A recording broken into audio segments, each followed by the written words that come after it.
This week at Fairmont Crest, the masks are off and handshakes turn into blades. Leslie shocks everyone by proposing an alliance with Hayley to form a covert conspiracy team, while Danny urges Nicole to land her own blow before she's backed into a corner. Elsewhere, Samantha's long-awaited reunion with her mother fractures under secrets that have been weaponized. And the most fateful beat of all, Isaiah is about to hear Kat's true feelings for Eva, a confession potent enough to rip apart bonds already hanging by a thread. This isn't gossip, it's a warning for the shocks to come: who will betray, who will break, and who will pay the ultimate price. Stay to the end as we retrace the past that led here, dissect the next moves through the darkest lens, and forecast an ending that could push every character to the brink. Don't forget to like, subscribe, and ring the bell so you don't miss any sudden turns from Fairmont Crest. Fairmont Crest never learned from its own reflections, it only polished the mirror.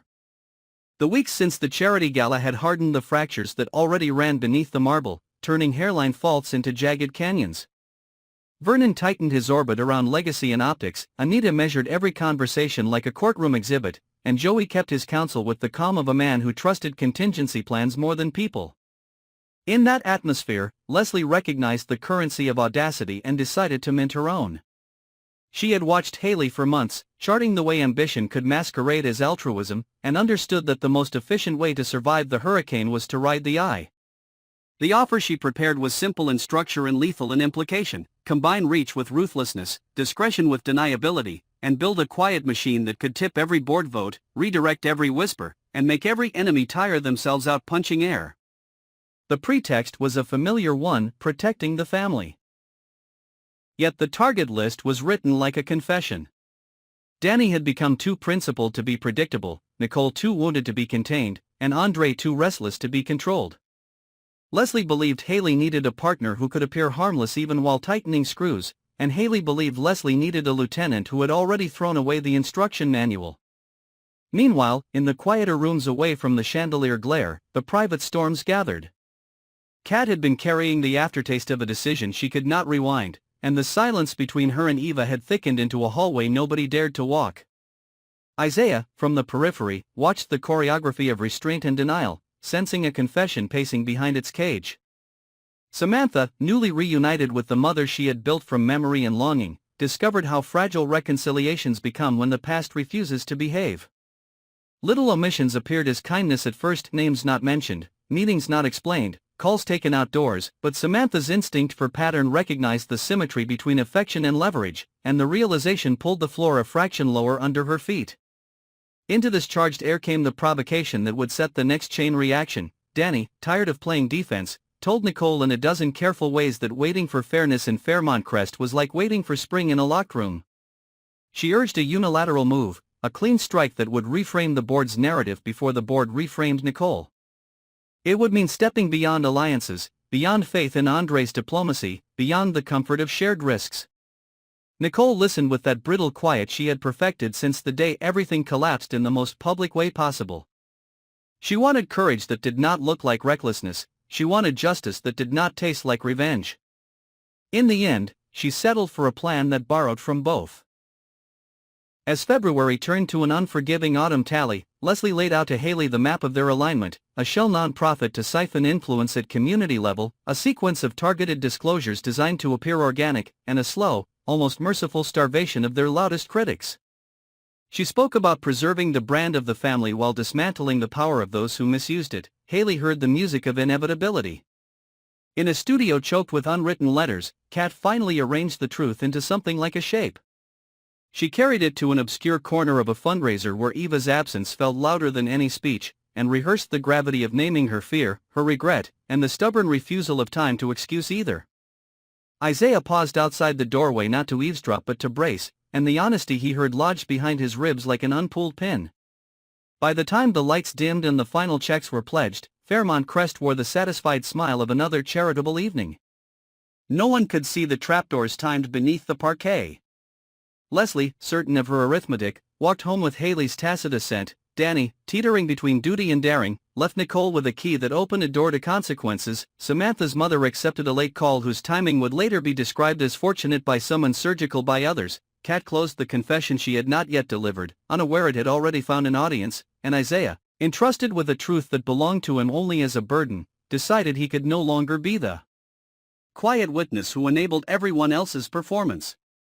The stage was reset in the way only Fairmont Crest could manage, sparkling, symmetrical, and primed to collapse the moment someone breathed too honestly.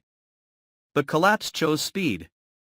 Leslie and Hayley tested their arrangement with a modest pilot, a rumor that looked like a clerical note and behaved like a guillotine. The foundation that Danny had rehabilitated. Turning it from a glossy brochure into a working artery, stumbled under a question about restricted gifts and board oversight. It was the kind of question that could be answered with time and transparency, which meant it was the perfect question to weaponize. Sponsors began to delay, oversight began to double, and Danny's calendar filled with meetings that solved nothing but consumed everything. Nicole, energized by the promise of self-determination, executed the move that would prove both brave and ruinous. She closed ranks, filed the necessary papers, and sealed a private financing arrangement that would break her reliance on those who had failed her. The clause she missed, because hope is a poor substitute for a legal team, tied her to a repayment schedule designed to bleed her leverage on day 90.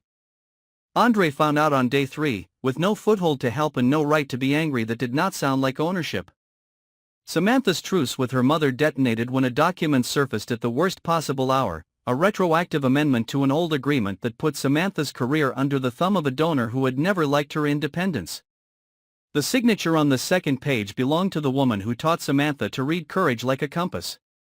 The explanation was maternal in tone and mercenary in effect, protecting opportunities, safeguarding introductions, ensuring doors opened when Samantha knocked, and it infected every memory Samantha had built with a slow-acting poison. While that hurt metastasized, Isaiah did the one thing that would make him the villain to some and the adult in the room to others. He showed Eva the truth not as a weapon but as a responsibility. The effect was not theatrical, it was worse. Eva did not erupt, she receded. She folded into herself in the way people do when the world has already decided on their dignity's price. Kat, anticipating punishment, instead received the terror of quiet. The days that followed sharpened all the edges. Danny's reputation absorbed blows disguised as due process, and every defense she offered confirmed for skeptics that there was a defense to be offered.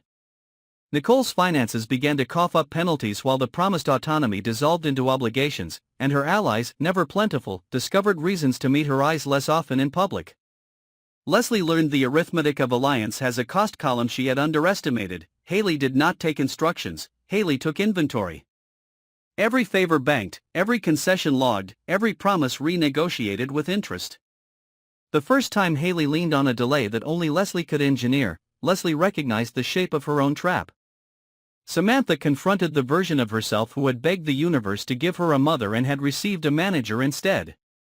She worked, angrily and well, and found that excellence can become exile when every success arrives with a receipt. Eva moved through rooms with a grace that rejected pity, and those who loved her mistook her steadiness for safety. Isaiah, the man who carried confessions like documents that must be filed to prevent fire, stood outside the ruins he had tried to prevent and accepted the fact that integrity rarely arrives with applause. The family's open events continued as scheduled, of course. Lists were printed, place cards arranged, speeches rehearsed. At one of them, a minor donor's toast turned into a diagnosis of the community's condition. Everyone wanted to be the author, no one wanted to be the reader. In the back, Anita tracked patterns, Joey took notes that would matter later, and Martin read the room like a man who had once believed redemption could be negotiated. By the time the string quartet reached its last movement, the damage had been distributed with clinical fairness. Danny stared at a report that would require her to cut programs she had built by hand. Nicole met a deadline that transferred a sliver of her leverage to an entity with no face and no patience. Samantha stood outside a door she did not enter because she refused to perform gratitude on command. Kat wrote and deleted a message to Eva that attempted apology without agenda and failed on both counts. Leslie discovered that power is loneliest in the precise moment it begins to work, and Hayley redrew the map one line deeper into territory nobody would admit existed. Fairmont Crest looked perfect in photographs taken that night, the angles clean, the smiles practiced. But underneath the marble, the water found its path, and the sound it made was not thunder, it was the quieter, more permanent music of things coming apart exactly as designed. The week ended without ceremony, the way a fuse disappears into darkness before anyone notices the spark. Leslie returned to a desk that finally matched her ambitions and found the smallest absence undoing the largest plans. A ledger she kept for calibration rather than crime had been moved a fraction to the left, then replaced with a copy that recorded the correct totals in the wrong sequence. It meant someone had mapped her rhythm, learned her pauses, and chosen not to steal but to edit. She felt the precision of it like a fingerprint on the inside of a glass and understood that the first payment on her alliance with Hayley was already past due. Hayley, for her part, stepped into a car that waited without announcing itself, the driver known only by the discretion of never asking for an address. She slid a folder across the seat and received nothing in return but a key card with no logo and a time scrawled in anonymous ink. Power had always been transactional, tonight it felt transferable. Danny walked the corridors of a building she had built into credibility and counted locked doors. An audit request arrived with the politeness of a knife wrapped in linen. It offered a timeline that required the surrender of 3 programs or the admission of a flaw that did not exist. She drafted a defense more meticulous than any she had written and realized that the future of the work no longer lived in documents, but in whether sponsors believed who she was under pressure. Faith, she discovered, is itemized only after it is withdrawn. Nicole watched a midnight deposit clear and transform into an obligation at dawn. The clause she had missed became a person with a calendar, and the calendar did not include her mercy. She traced the edges of the contract, line by stubborn line, and recognized that the only exit available required a sacrifice she had once sworn she would never make again. Samantha stood on a balcony above a city that had learned all her angles and waited for the part where she would smile on cue. An invitation glowed on her phone, addressed not to her but through her, routing on or around agency. The signature at the bottom promised access and rehearsed affection. It also promised that saying no would be interpreted as ingratitude, and saying yes would be catalogued as compliance. She thought of the girl who built a mother out of memory and the woman who was offered a manager in return, and she decided to walk downstairs without deciding anything at all. Sometimes survival is the postponement of agreement. Isaiah left a letter on a table and took his hands away as if it were evidence that might smudge. He had written every truth he could carry without turning it into punishment and addressed it to Eva, then placed a second envelope beside it with Kat's name and no content inside. The emptiness held a request no apology could fit, permission not to be forgiven quickly. He stepped into the hallway and let the door close, knowing the sound would be the only part of the gesture he could control. Kat, meanwhile, folded a confession into a chapel quiet enough to hear the papers settle. She did not ask for absolution. She asked for consequence that would not destroy what was still worth rebuilding. On the way out, she passed a notice board layered in announcements and found a photo from an older gala pinned beneath newer triumphs.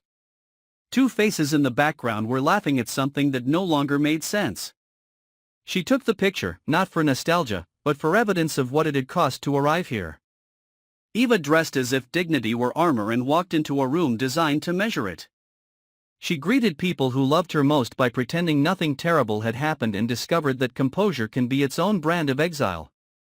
She felt the absence of a certain voice like a light switched off in a familiar hallway and chose, for a few more hours, not to look for the switch. Across the lawn, a gardener reset timers on the greenhouse lights, unaware that the schedule had been altered by a hand that preferred to work in increments of almost.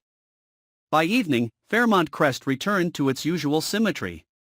Vernon rehearsed remarks that sounded like protection and read like precedent.